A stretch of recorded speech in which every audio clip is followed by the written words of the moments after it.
ಮೊದಲಿಗೆ ಒಂದು ಪ್ಯಾನ್ ತೊಗೊಂಡಿದ್ದೀನಿ, ಅದಕ್ಕೆ ಸ್ವಲ್ಪ ಎಣ್ಣೆನೇ ಹಾಕ್ತಾಯಿದ್ದೀನಿ. ಎಣ್ಣೆ ಕಾದ್ಮೇಲೆ ಸ್ವಲ್ಪ ಜಜ್ಜಿರುವಂತಹ ಬೆಳ್ಳುಳ್ಳಿನ ಹಾಕಬೇಕು. ಆಮೇಲೆ ಸ್ವಲ್ಪ ಸಾಸಿವೆ ಪಟ್ಪಟ ಅಂತ ಸಿಡಿದ ಮೇಲೆ ಸ್ವಲ್ಪ ಬೇವ್ರೆ ಸೊಪ್ಪನ್ನು ಹಾಕ್ತಾಯಿದ್ದೀನಿ.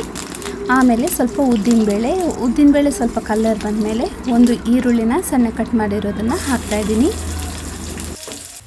ಈರುಳ್ಳಿ ಬಣ್ಣ ಸ್ವಲ್ಪ ಚೇಂಜ್ ಆಗಬೇಕು, ಹಾಗೆ ಸ್ವಲ್ಪ ಇದು ಸಾಫ್ಟ್ ಆಗಬೇಕು. ಆಮೇಲೆ ಒಂದು ದೊಡ್ಡ ಸೈಜ್ ಟೊಮ್ಯಾಟೊನ ಕಟ್ ಮಾಡಿರೋದನ್ನು ಹಾಕಿದ್ದೀನಿ.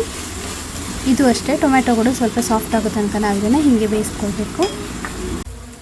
ಆಮೇಲೆ ಸ್ವಲ್ಪ ನಾನು ಅರಿಶಿನ ಪುಡಿ ಹಾಕಿಬಿಟ್ಟು ಮಿಕ್ಸ್ ಮಾಡ್ತಾಯಿದ್ದೀನಿ. ಆಮೇಲೆ ಸಣ್ಣ ಕಟ್ ಮಾಡಿರುವಂತಹ ತಗತೆ ಸೊಪ್ಪನ್ನು ಹಾಕ್ತಾಯಿದ್ದೀನಿ. ಹಾಕ್ಬಿಟ್ಟು ಒಂದ್ಸರಿ ಚೆನ್ನಾಗಿ ಮಿಕ್ಸ್ ಮಾಡ್ಕೊಳ್ಬೇಕು. ರುಚಿಗೆ ಬೇಕಾದಷ್ಟು ಉಪ್ಪನ್ನು ಹಾಕಿಬಿಟ್ಟು ಒಂದ್ಸರಿ ಚೆನ್ನಾಗಿ ಮಿಕ್ಸ್ ಮಾಡಿ ಮುಚ್ಚಳನ ಮುಚ್ಚಿಬಿಟ್ಟು ಒಂದು 2 ರಿಂದ 3 ನಿಮಿಷ ಹಾಗೆ ಬೇಯೋದಕ್ಕೆ ಬಿಡಬೇಕು. ಇದು ಬೇಯ್ತಾ ಇರಲಿ. ಈ ತಗತೆ ಸೊಪ್ಪಿನ ಸುಕ್ಕ ಟೇಸ್ಟ್ ಇನ್ನೂ ಜಾಸ್ತಿ ಮಾಡೋದಕ್ಕೋಸ್ಕರ ನಾನಿಲ್ಲಿ ಸ್ವಲ್ಪ ಅಕ್ಕಿ ಹಿಟ್ಟನ್ನು ರೆಡಿ ಮಾಡ್ಕೊಳ್ಬೇಕಾಗುತ್ತೆ. ನಾನಿಲ್ಲಿ ಕುಚ್ಚಲಕ್ಕಿನ ಚೆನ್ನಾಗಿ ತೊಳೆದಿದ್ದೀನಿ. 3 ಸ್ಪೂನ್ನಷ್ಟು ಒಂದು ಪ್ಯಾನ್ಗೆ ಹಾಕಿಬಿಟ್ಟು ರೋಸ್ಟ್ ಮಾಡ್ತಾಯಿದ್ದೀನಿ. ಆ ಕಡೆ ಬೇಯ್ತಾ ಇರುವಂಗೆ ಈ ಕಡೆ ನಾವು ಈ ಕೆಲಸನ ಮಾಡ್ಕೊಳ್ಬೋದು. ಇದು ಚೆನ್ನಾಗಿ ಫ್ಲಫಿಯಾಗಿ ಬರಬೇಕು ಅಕ್ಕಿ, ಅಲ್ಲಿ ತನಕ ಲೋ ಫ್ಲೇಮಲ್ಲೇ ರೋಸ್ಟ್ ಮಾಡಬೇಕು.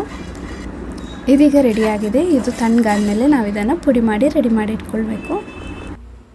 3 ನಿಮಿಷ ಆಗಿದೆ ನೋಡಿ. ಇದು ಸ್ವಲ್ಪ ಬೇಗ ಬೇಯುತ್ತೆ, ಜಾಸ್ತಿ ಹೊತ್ತು ಇಡಬೇಕಾದಂಥ ಅವಶ್ಯಕತೆ ಇಲ್ಲ. ಒಂದ್ಸರಿ ಚೆನ್ನಾಗಿ ಮಿಕ್ಸ್ ಮಾಡಿದ ಮೇಲೆ ನಾನು ಹಲಸಿನ ಬೀಜನ ಹಾಕ್ತಾಯಿದ್ದೀನಿ. ಇದು ಬೇಯಿಸಿಟ್ಟಿದ್ದೀನಿ ಸಪ್ರೇಟಾಗಿ, ಸಣ್ಣ ಕಟ್ ಮಾಡಿ ಸ್ವಲ್ಪ ಉಪ್ಪನ್ನು ಹಾಕಿಬಿಟ್ಟು ಬೇಯಿಸಿಟ್ಟಿದ್ದೀನಿ. ಅದನ್ನು ಇದಕ್ಕೆ ಹಾಕ್ತಾಯಿದ್ದೀನಿ. ಸಪ್ರೇಟಾಗಿ ಹಾಕಿದರೆ ಚೆನ್ನಾಗಿರುತ್ತೆ, ಅಥವಾ ನೀವು ಒಟ್ಟಿಗೆ ಬೇಯಿಸಿದ್ರೂ ಆಗುತ್ತೆ. ಆಮೇಲೆ ನೋಡಿ, ನನ್ನ ಹತ್ರ ಆಲ್ರೆಡಿ ಮಾಡಿದ್ದದ್ದು ಸುಕ್ಕ ಪುಡಿ ಇತ್ತು.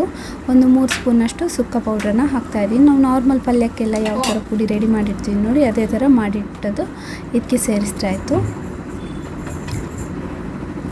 ಇವಾಗ ನಾನು ಇದಕ್ಕೆ ಸ್ವಲ್ಪ ಹಲಸಿನಕಾಯಿ ಬೇಯಿಸಿದ್ದೀನಲ್ವ, ಹಲಸಿನ ಬೀಜ ಅದರದ್ದೇ ನೀರನ್ನು ಸ್ವಲ್ಪ ಹಾಕಿದ್ದೀನಿ. ಹಾಕಿಬಿಟ್ಟು ಒಂದ್ಸರಿ ಚೆನ್ನಾಗಿ ಮಿಕ್ಸ್ ಮಾಡಿ ಮುಚ್ಚಳನ ಮುಚ್ಚಿಬಿಟ್ಟು ಒಂದು 2 ರಿಂದ 3 ನಿಮಿಷ ಹಾಗೆ ಇಡಬೇಕು. ಜಾಸ್ತಿ ಬೇಯಬೇಕಾದಂಥ ಅವಶ್ಯಕತೆ ಇಲ್ಲ, ಎಲ್ಲ ಇಲ್ಲಿ ಬೆಂದಿದೆ ಅಲ್ವಾ. ನೋಡಿ 3 ನಿಮಿಷ ಆಗಿದೆ. ಒಂದ್ಸರಿ ಮಿಕ್ಸ್ ಮಾಡ್ಕೊಳ್ಳಿ. ಇವಾಗ ಇದಕ್ಕೆ ನಾವು ಆವಾಗಲೇ ರೋಸ್ಟ್ ಮಾಡಿಟ್ಟಂಥ ಅಕ್ಕಿ ಇದೆ ಅಲ್ವ, ಅದನ್ನು ಪುಡಿ ಮಾಡಿ ಇಟ್ಕೊಂಡಿದ್ದೀವಲ್ವ, ಅದನ್ನು ಸೇರಿಸ್ತಾ ಇದ್ದೀನಿ. ತುಂಬ ಒಳ್ಳೆ ಟೇಸ್ಟ್ ಕೊಡುತ್ತೆ ಇದು. ಅದ್ರ ಜೊತೆಗೆ ಸ್ವಲ್ಪ ತೆಂಗಿನ ತುರಿನ ಕೂಡ ಹಾಕ್ತಾಯಿದ್ದೀನಿ. ಇವಾಗ ಒಂದ್ಸರಿ ಚೆನ್ನಾಗಿ ಮಿಕ್ಸ್ ಮಾಡ್ಕೊಳ್ಬೇಕು. ಇದು ಸುಕ್ಕ ಆಗಿರೋದ್ರಿಂದ ತುಂಬ ಡ್ರೈ ಆಗಿ ಇರುತ್ತೆ, ಯಾವುದು ನೀರಿನಂಶ ಥರ ತುಂಬ ಗ್ರೇವಿ ಟೈಪ್ ಇರೋದಿಲ್ಲ, ತುಂಬ ಡ್ರೈ ಆಗಿರುತ್ತೆ. ಇದು ತುಂಬಾ ಚೆನ್ನಾಗಿರುತ್ತೆ. ಒಂದ್ಸರಿ ಚೆನ್ನಾಗಿ ಮಿಕ್ಸ್ ಮಾಡಿ ಒಂದು ಮುಚ್ಚಳನ ಮುಚ್ಚಿಬಿಟ್ಟು 1 ನಿಮಿಷದಷ್ಟು ಬೇಯಿಸಿದರೆ ಈ ತಗತೆ ಸೊಪ್ಪಿನ ಸುಕ್ಕ ರೆಡಿ ಆಗುತ್ತೆ. ಈ ಅಕ್ಕಿ ಹಿಟ್ಟು ಹಾಕಿರೋದ್ರಿಂದ ಟೇಸ್ಟ್ ನೋಡಿ ತುಂಬಾ ಚೆನ್ನಾಗಿರುತ್ತೆ. ನೀವು ಒಂದ್ಸರಿ ಟ್ರೈ ಮಾಡಿ ನೋಡಿ, ಹೇಗೆ ರೆಸಿಪಿ ಬಂತು ಅಂತ ಕಮೆಂಟ್ ಬಾಕ್ಸಲ್ಲಿ ತಿಳಿಸಿ. ವಿಡಿಯೋ ಇಷ್ಟ ಆದರೆ ಲೈಕ್ ಮಾಡಿ.